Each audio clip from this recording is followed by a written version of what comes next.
Hello, listeners. Welcome back to the Latam Monitor podcast, the Latin America program's podcast show where we analyze everything politics, economics, finance, and development on Latin America. As usual, I'm your host, Fernando Prats, program director at London Politica's Latin America program, and I'm with my co-host, Carlos Cruz Infante, who is an affiliate to London Politica's Latin America program and also a country manager for Peru and Chile at Cefeiras Group. Hello, Carlos, how are you doing? Hi, I'm really excited about today's interview.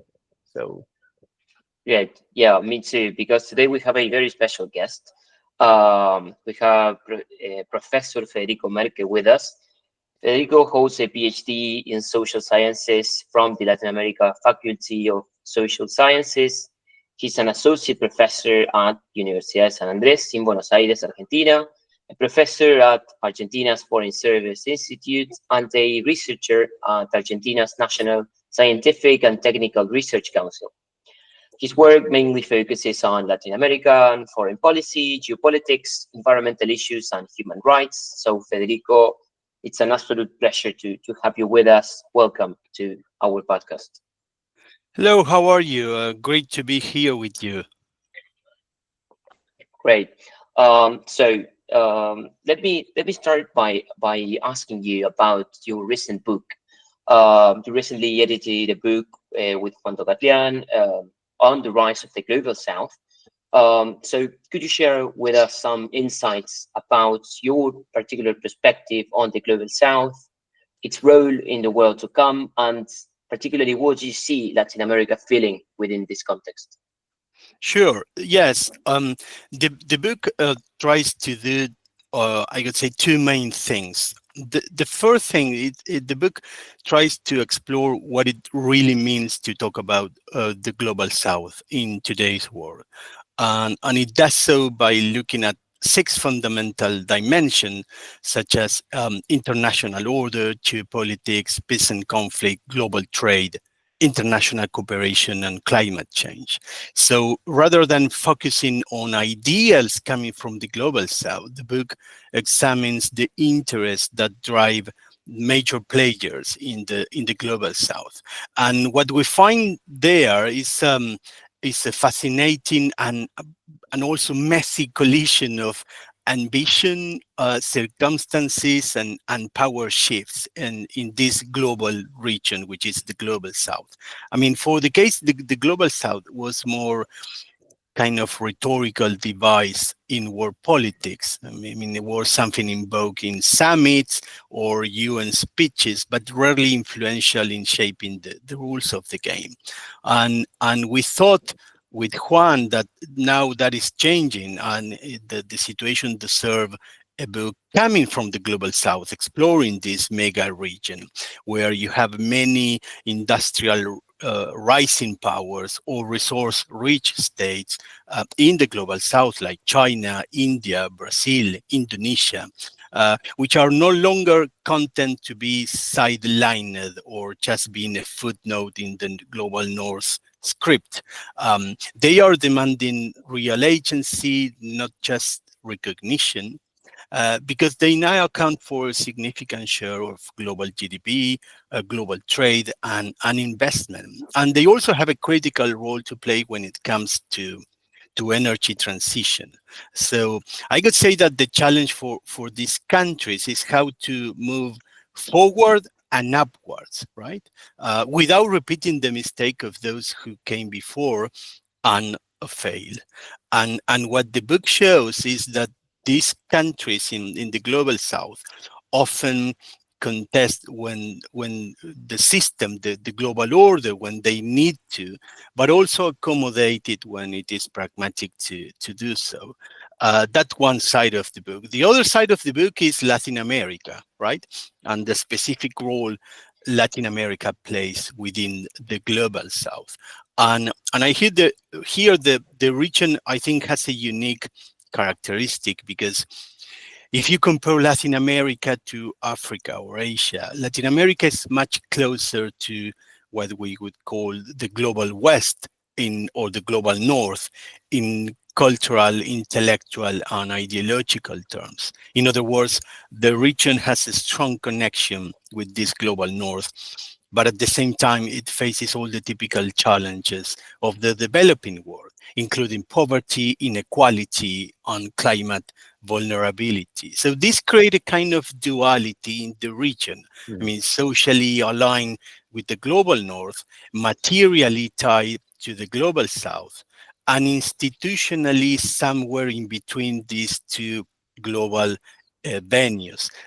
So I think this duality affects how Latin America shapes its political model, its economic model, and also its geopolitical alignments. I think a clear example is the growing role of China in the region, especially in the context of its rivalry with the United States. If we look at Latin America from this perspective, the region is becoming a major prize in this competition, given that the region holds more than half of the world's lithium reserves, a third of copper reserves, a fifth of oil, a third of fresh water, and a lot of primary forest. So I think that understanding Latin America's place within the global south help us also to grasp not just regional dynamics, but also broader shifts in global power, right? I couldn't agree more. It's very interesting, that duality between being really US minded in a way, but also absolutely emergent countries in a way. Yeah, I So, agree. yeah. And in that context, we have this Brazil, which is no longer a rising power, but actually a superpower now, I'd say. Argentina is big enough to be other rising power. We also have Mexico. Who knows about Colombia? Maybe in the future, we still don't know. But in that context, given the recent G20 summit, what are your impressions about Brazil and Argentina, and what roles do you think they could play in that global context? Yes, that's a very good question.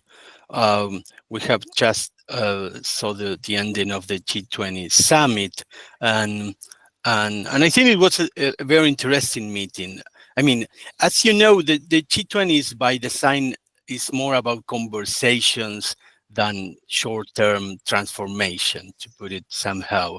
The G20 functions a bit like one of those meetings where everyone walks away with something, even if it is minimal, and no one leaves completely happy, right?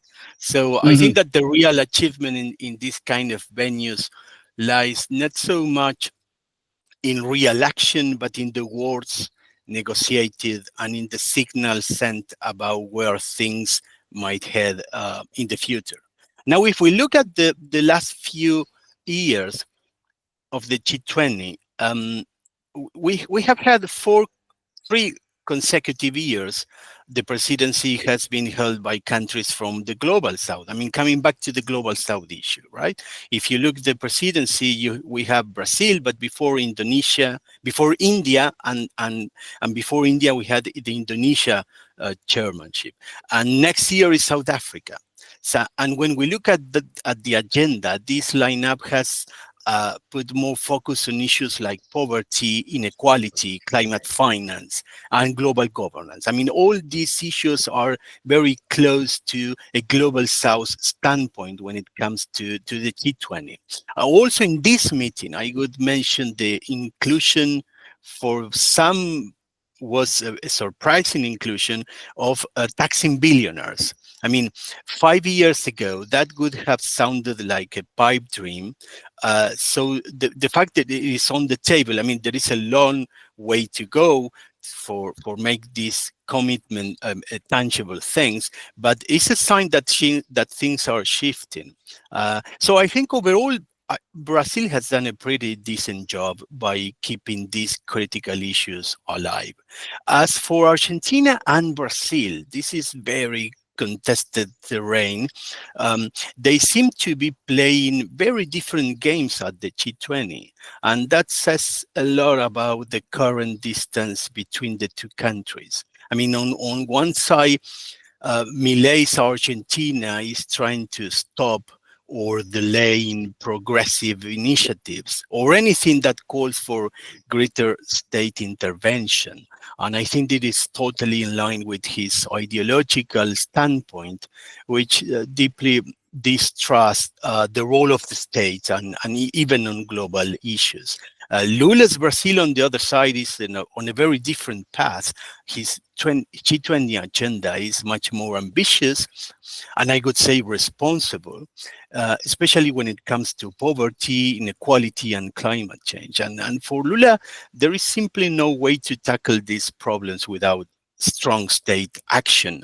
For Milei, the state is part of the problem; it's not part of the solution. So, my reading is that Argentina was way more focused on making a political statement and sending signals to the forthcoming Trump administration than on solving urgent issues like climate change, for instance. Yes, thank you. Thank you very much for your perspectives on such a timely issue. So thinking about staying within this terrain of Argentina's foreign policy, I'd like to ask you a little bit about your perspectives on Milei's foreign policy, um, particularly, of course, in light of the current dynamics in the region, in the international system. But quite broadly, how do you see Milei foreign policy, and would you see it going in the next 3 years? Yes, uh, Milei's foreign policy is untested terrain, I would say. I think Milei's foreign policy is taking Argentina down some very unconventional paths compared to the country's foreign policy over the past 3 or 4 decades. Of course, there have always been differences in foreign policy between progressive and more liberal governments. In Argentina, if you compare Alberto Fernandez's international standpoint with Mauricio Macri's global outreach, you see different angles and different agendas. But regardless of those shifts, Argentina has always tried to play a responsible role in multilateral forums and regional and the regional conversation. And in these two issues, I think Milei seems to be more focused on rejecting the type of multilateral engagement Argentina has historically sought, particularly when it comes to global governance and regional cooperation and regional integration. In this sense, his approach looks more unilateral, I would say, and it combines in a very odd manner liberalism, conservatism, and sovereignism. I mean, what I mean is, on one hand, he's a liberal who believes in free trade, in the global exchange of goods and services. On the other, he has a strong anti-woke agenda, to put it somehow. And at the same time, he invokes sovereignty and non-intervention to push back against the global governance that he dislikes so much. So I think this is very untested territory for Argentine diplomacy, and is quite disrupting, just to put it mildly. And if you look at things from his angle, the good news for him is that he's not alone in this territory. I mean, he's becoming part of a larger network of global right-wing, radical wing, I don't know how to call it, which is enlarging. And he's looking forward to Trump stepping in and showcasing his agenda, which aligns with, with a lot of what Milei wants to push forward.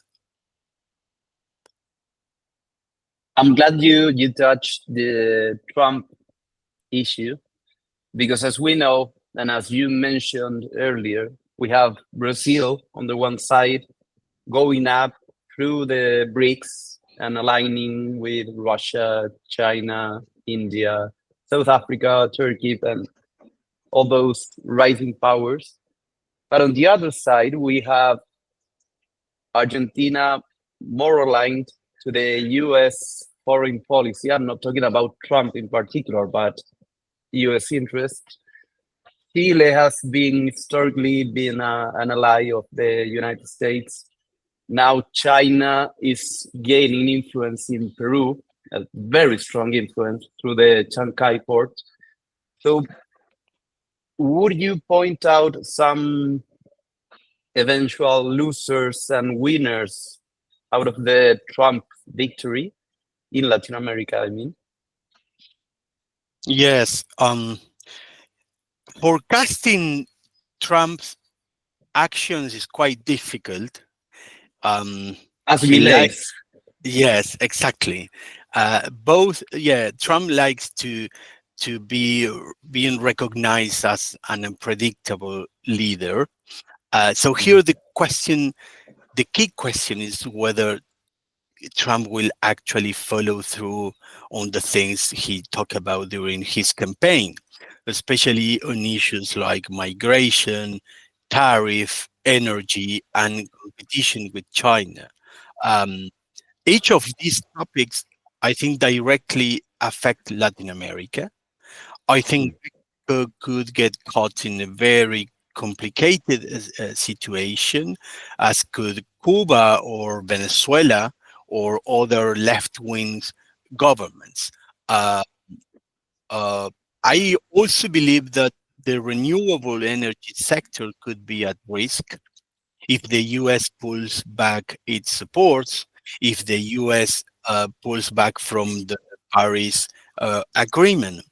um, Milei could follow suit, right? And in this scenario, China is likely to gain a much stronger presence in the region, which will make conversations with people like Marco Rubio at the State Department way much more difficult.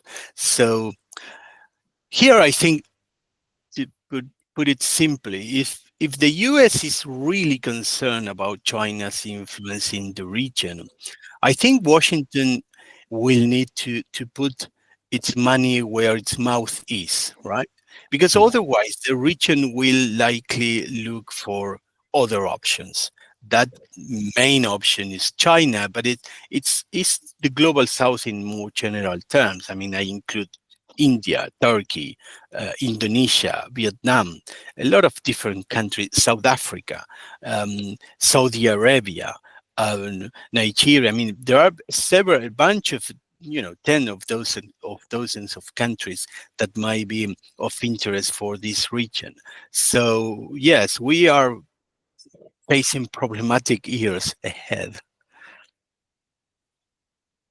Okay. May I add Yes. a last question, because you mentioned these other alternatives, right? Yes. Would you say that the European Union or the UK might be a part of the answer to that? I wish, um, but what I see is a gap. It's a gap um, between ambition and resources coming from the European Union when it comes to its relationship with Latin America. Um, Mm. on the one hand, we have a strong cultural link with Europe. On the other hand, we have very sophisticated trade channels with Brussels. You have several countries in the region who has a free trade agreement, including Chile, Colombia. Even now, Mercosur is trying to, put the the text on the table to finally, eventually negotiate an agreement with the European Union, but it has taken more than 20 years to reach a final agreement. So, there is today we have a combination of pessimism and optimism. I don't want to forecast that scenario. But considering all these dimension, Europe is very much engaged in so many challenges at the global and regional level that South America is, just 5 minutes in a 3 hours conversation when it comes to discuss Europe's roles in the war, right? They have the very, very critical issue regarding Ukraine and Russia. They have competition with China.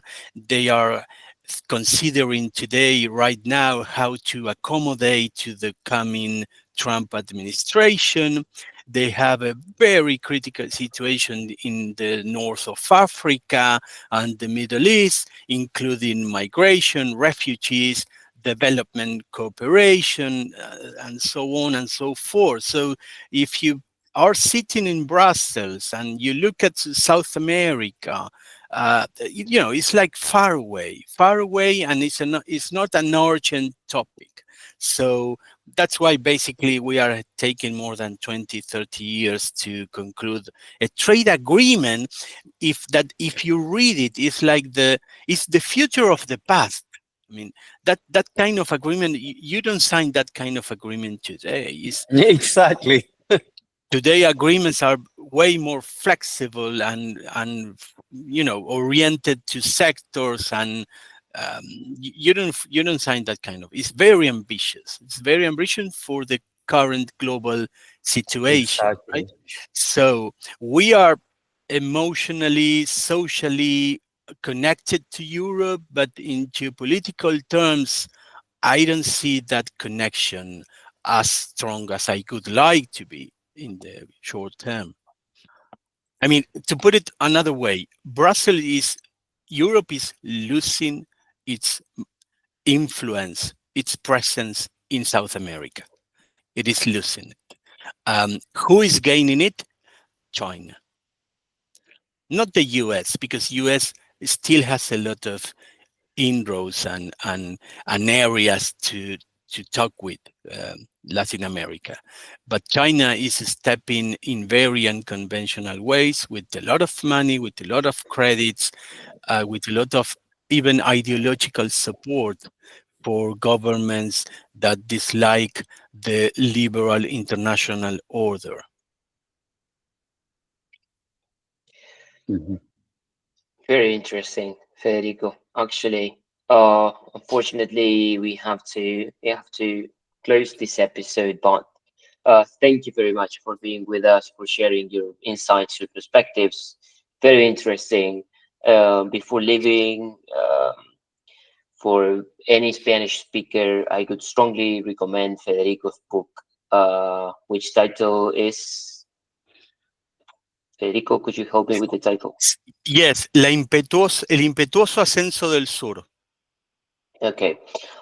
So yes, I would strongly recommend it to anyone getting to know about this global southern perspective of world affairs. So thank you, Carlos, as usual, for being here with us. Thanks again, Federico, and I'll leave you a few seconds to say goodbye to the audience and to make any final points.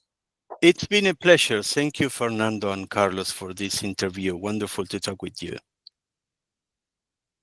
Thank you, Professor. Thank you, Fernando. See you on the next episode. Okay, so thank you very much for everyone on the other side for being with us again. See you in the next edition of the Latin America Monitor podcast.